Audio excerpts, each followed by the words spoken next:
सम्मानित साथियों, नमो बुद्धाय, जय भीम। हमेशा की भांति एक बार पुनः हम लेकर उपस्थित हो चुके हैं आज का क्रांतिकारी डॉक्टर अंबेडकर संदेश अर्थात बाबा साहब का ऐसा स्पीच जो निश्चित रूप से आज बहुत महत्वपूर्ण होने वाला है। 25 नवंबर 1951 को दिया गया बाबा साहब का ऐसा भाषण जो बहुत ही क्रांतिकारी है। अभी अभी हाल ही में पूरे देश में लोकसभा चुनाव हुआ और सम्मानित साथियों, विपक्ष की भूमिका को लेकर, विपक्ष को लेकर बहुत सारी तरह तरह की बातें हो रही थी। हर इंसान, हर व्यक्ति ये कहने की कोशिश कर रहा था कि लोकतंत्र में मजबूत विपक्ष होना चाहिए। ये सभी लोग स्वीकार करते हैं। मजबूत सरकार और मजबूत विपक्ष की अहमियत समाज के हित में होती है, ये बात सभी लोग महसूस करते हैं। आज के इसी विषय को लेकर हम डॉक्टर अंबेडकर संदेश के तहत बात करने वाले हैं कि इस संबंध में अर्थात विपक्ष की भूमिका को लेकर बाबा साहब की क्या राय है। बाबा साहब अपने स्पीच में कहते हैं प्रजातंत्र में विपक्ष की भूमिका महत्वपूर्ण होती है, और क्या कुछ कहते हैं इस बारे में आज के अंबेडकर संदेश में हम आपको बताने वाले हैं। हमारा आपसे विनम्र अनुरोध है कि चैनल को सब्सक्राइब कर लें बेल आइकन के साथ में, ताकि हर दिन सुबह 5 बजे अंबेडकर संदेश जो आपको मिलता है वो अंबेडकर संदेश आपको समय से मिल सके। आइए बिना विलंब के शुरू करते हैं आज का अंबेडकर संदेश। बाबा साहब डॉक्टर अंबेडकर संपूर्ण वाङ्मय खंड 40 से पेज नंबर 248 से 249 तक हम आपके समक्ष रखेंगे। रविवार दिनांक 25 नवंबर 1951 को शाम 4 बजे शिवाजी पार्क मुंबई में शेड्यूल कास्ट फेडरेशन और समाजवादी पार्टी अर्थात सोशलिस्ट पार्टी की ओर से चुनाव प्रचार की विशाल सभा का आयोजन किया गया है। ये सूचना यहाँ समाज में दिया गया कि बाबा साहब का जो राजनीतिक संगठन है शेड्यूल कास्ट फेडरेशन और सोशलिस्ट पार्टी, हम पिछले अंबेडकर संदेश में आपको बता चुके हैं कि इस चुनाव में यानी कि पहले आम चुनाव में जो 1952 में होने जा रहा है, उस चुनाव में बाबा साहब की राजनीतिक दल ने सोशलिस्ट पार्टी के साथ गठबंधन किया था। यहाँ हिंदी में समाजवादी पार्टी लिखा है। कई साथी ये कहते हैं तब तो समाजवादी पार्टी थी ही नहीं। ये बात सही है। ये जो वर्तमान में समाजवादी पार्टी आप देख रहे हैं वो समाजवादी पार्टी उस समय नहीं थी। ये सोशलिस्ट पार्टी अर्थात समाजवादी पार्टी उस समय थी, जिसके साथ गठबंधन बाबा साहब की पार्टी ने किया था। इस सभा में परम पूज्य बोधिसत्व बाबा साहब डॉक्टर भीमराव अंबेडकर और साथी अशोक मेहता के भाषण होंगे। सभा से पहले भाईबला से बड़ा जुलूस निकलेगा। जुलूस में आप सब बड़ी संख्या में शामिल हों। इस आशय का एक परिपत्र भातनकर महासचिव शेड्यूल कास्ट फेडरेशन मुंबई शाखा के नाम से जनता के 24 नवंबर 1951 के अंक में प्रकाशित हुआ। सभा में करीब 2 लाख लोग शामिल हुए थे। कितनी बड़ी सभा रही होगी आप अंदाजा ही लगा लीजिए। इस अवसर पर डॉक्टर बाबा साहब अम्बेडकर ने कहा, नेहरू ने परसों हुई सभा में मेरी आलोचना का जवाब देने की कोशिश की है, सो उस बारे में अगर मैं बोलूं तो वह अनुपयुक्त नहीं होगा। कांग्रेस की मैं जिस प्रकार की आलोचना करता हूं उसी प्रकार की आलोचना मैंने अपने इस्तीफे में भी लिखी है। उसके बाद कई दिन बीत गए, नेहरू ने कभी मेरी आलोचना का जवाब देने की कोशिश नहीं की। लोकसभा में भी मेरे निकल जाने के बाद शाम 6 बजे उन्होंने उनके और मेरे बीच हुए पत्राचार को ही पढ़कर सुनाया। मेरे द्वारा जगह जगह हुए दौरे में भी उन्होंने इस संदर्भ में कोई खुलासा नहीं किया और परसों के भाषण में उन्होंने कहीं कुछ नहीं कहा। सामान्य साथियों, हम आपको बता दें बैकग्राउंड में, बाबा साहब भारत देश आज़ाद होने के बाद देश के पहले कानून मंत्री बने थे और आपको मालूम है उस समय अंतरिम सरकार यहाँ पे गठन हुआ है कांग्रेस के नेतृत्व में, और उसी में बाबा साहब कानून मंत्री के पद पर रहे। लेकिन अभी हाल ही में अर्थात 1951 में ही बाबा साहब ने इस पद से अपना इस्तीफा दे दिया है। इस्तीफा देते वक्त बाबा साहब ने एक बड़ा इस्तीफे में जो मैटर लिखा है वो काफ़ी विस्तार से लिखा था। उसमें कई सारे आरोप कांग्रेस पर लगाए थे, और जो आरोप बाबा साहब ने इस्तीफा में अपने लगाए थे वो आज के इस अंबेडकर संदेश में 2 आरोप महत्वपूर्ण हैं जो बाबा साहब ने कांग्रेस पर लगाए हैं, वो हम आपको बताएंगे।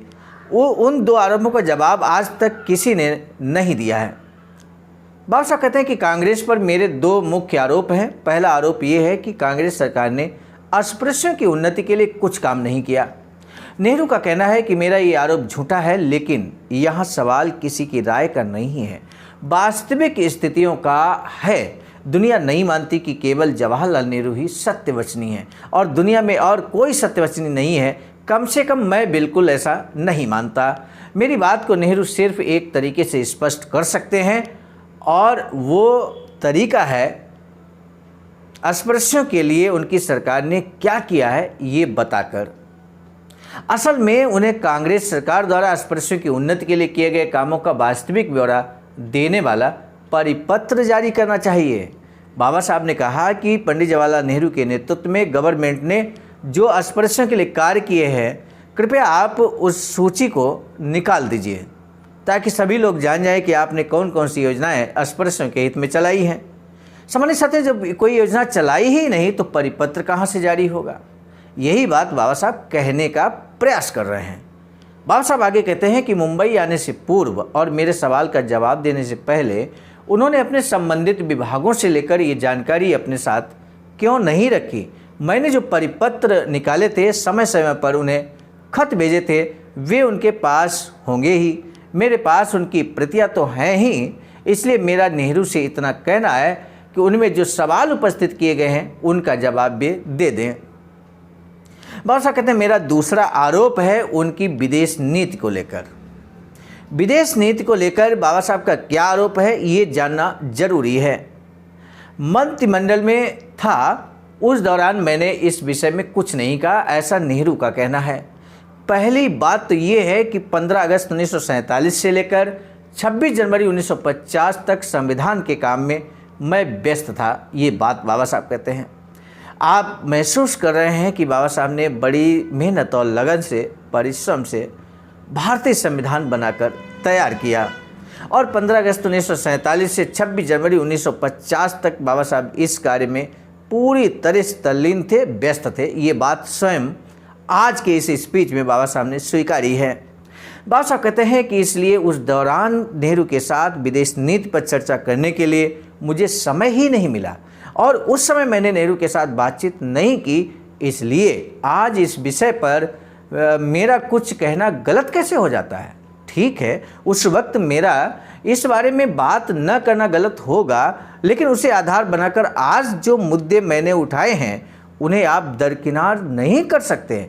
मैंने उसी समय ये बात क्यों नहीं उठाई या उसी वक्त मैंने इस्तीफा क्यों नहीं दिया, यही अगर जवाहरलाल नेहरू सुझाना चाहते हैं तो मैं उन्हें ये बात बता दूं कि मंत्रियों को तारतम्य से बड़े बड़े निर्णय लेने पड़ते हैं। हर मुद्दे पर अगर इस्तीफे देने पड़े तो बड़ी मुश्किल हो जाएगी। मतभेद के बावजूद मैं मंत्रिमंडल में रहा क्योंकि मुझ पर राष्ट्र का संविधान निर्माण करने की महत्वपूर्ण जिम्मेदारी थी। मेरे लिए ये महत्वपूर्ण कार्य था। मेरी कर्तव्य बुद्धि मुझसे कह रही थी कि उस जिम्मेदारी को निभाना, उस काम को लात मारकर बाहर निकल जाना चाहिए। कहने वाले शख्स को पागल ही कहना पड़ेगा। इसीलिए मैं कहता हूँ कि इस प्रकार हास्यास्पद बातें करने के बजाय कश्मीर का सवाल या फिर विदेश नीति के बारे में मेरे वक्तव्यों को कसौटी पर कसकर देखिए, उनके जवाब देने की कोशिश कीजिए। ये बात बाबा साहब बहुत स्पष्ट ढंग से कहते हैं। आगे क्या कुछ कहते हैं हम अगले अम्बेडकर संदेश में इस स्पीच को पूरा आपके समक्ष रखेंगे। सामान्य साथियों, ज़्यादा लंबा अम्बेडकर संदेश ना हो इसका हम विशेष ख्याल रखने की कोशिश कर रहे हैं। अधिकांश श्रोताओं ऑडियंस का ये मानना है कि 10 से 15 मिनट का ही अम्बेडकर संदेश आप रखेंगे तो ज़्यादा से ज़्यादा लोगों तक ये पहुँचेगा। हमने आपकी बात को स्वीकार किया, आपकी बात को माना और निश्चित रूप से आप सभी इस बात के प्रति सहमत हैं और साथ ही साथ इसी बात के लिए अम्बेडकर संदेश जन जन तक पहुँचे, इसके लिए आप लगातार शेयर कर रहे हैं अम्बेडकर संदेश को। आज भी शेयर कीजिएगा, हमारा आपसे विशेष अनुरोध है। आज का प्रश्न ये है कि बाबा साहब ने कांग्रेस पर 2 प्रमुख आरोप लगाए थे। वो 2 प्रमुख आरोप कौन से थे? एक एक लाइन दोनों के बारे में ज़रूर लिखिए कमेंट सेक्शन में। हमें आपके जवाब का बेसब्री से इंतजार रहेगा। आज का अम्बेडकर संदेश समाप्त करने से पहले हम आपको बता दें, आज का अम्बेडकर संदेश हम लेकर उपस्थित हुए थे मिशन नायक बुद्ध मित्र मुसाफिर सर राष्ट्रीय अध्यक्ष अखिल भारतीय अनुसूचित जाति जनजाति कर्मचारी कल्याण एसोसिएशन आवाज का नई दिल्ली की प्रेरणा में। संकलनकर्ता गुरु में परम आदरणीय विजय कुमार बौद्ध जी, प्रांतीय कोषाध्यक्ष आवाज का बिहार। प्रस्तुतकर्ता के रूप में मैं स्वयं सर्वजीत आर्य, राष्ट्रीय मीडिया प्रभारी IT सेल आवाज का नई दिल्ली। मिलेंगे नए डॉक्टर अम्बेडकर संदेश में, तब तक दीजिए इजाजत। आप सभी को सादर नमो बुद्धाय, जय भीम। सम्मानित साथियों, यदि आप हमारे इस चैनल आवाज़ का ऑफिशियल, जिस पर नियमित सुबह 5 बजे डॉक्टर अम्बेडकर संदेश आपको मिलता है, आप हमारे इस चैनल को सपोर्ट करना चाहते हैं तो हमारा आपसे निवेदन है कि आप हमारे इस चैनल को सब्सक्राइब कर लें, वीडियो को शेयर, लाइक, कमेंट जरूर करें।